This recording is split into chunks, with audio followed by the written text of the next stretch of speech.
What's up mga classmate?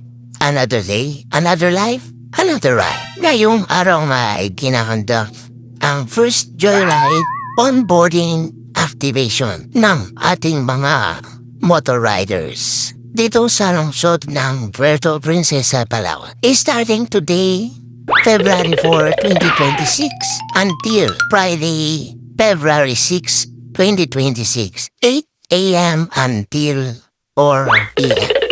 Ang onboarding activity ginaganap dito sa Bagong Pag-asa sa may Baywalk, kaliwang bahagi, dulo, Howard Court. Sa mga gustong mag-join, punta lang kayo, dala ang mga requirement kagaya ng ORCR, NBI, Police Clearance, and Driver's License. Dito lang yan sa dulo, Baywalk, gawing kaliwa, Covered Court. Ito po ay limited slot only kaya let's go. Tara na, mapilisa sa aming team.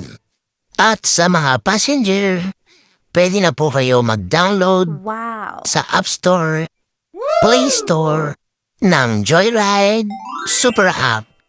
At para ma-experience, sumakay sa Joyride.